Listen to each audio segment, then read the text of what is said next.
You can be amazing, you can turn a phrase into a weapon or a drug. You can be the outcast or be the backlash. And we're back again. I've got Paul Martin with me. Paul's come all the way from Victoria for the DANII Ball tonight. Paul, you're also one of the people that have got type 1 diabetes. Correct, yes. Had diabetes since I was 9 years old, so that's about 38 years ago. Wow. So in that time you would have seen some immense changes in the technology? Absolutely.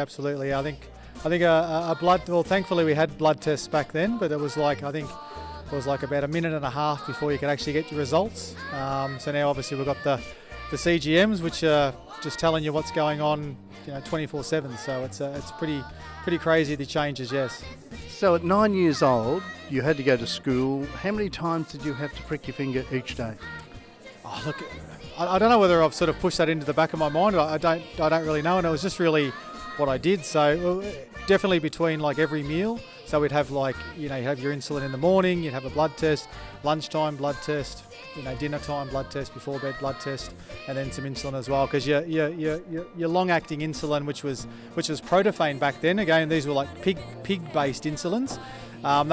Your long-acting was only like 12 hours anyway. So you constantly had to keep sort of checking, and then having the exchanges. So exchanges just become a part of my life. I had X amount of exchanges for breakfast, which accumulated X amount of insulin. Lunch was the same, so yeah, and then morning, afternoon teas. It was very, very strategic, I suppose. So. Wow. So what's happening now with the new technology? How's that changed for you? Oh, look, just the ability to constantly see what you're doing. Probably the biggest fascination for me is just the fluctuations from nothing. I mean, you can just go from being normal, all of a sudden it spikes up, whether it comes to emotion or, activity, sometimes even activity, and I learnt this from a young age as well. Sometimes activity can actually increase your insulin as well. So, especially for a male and what hormones are going on. So yeah, it's interesting to see how hard it is to control blood sugar. So yeah. And what's your involvement with the DANII Foundation?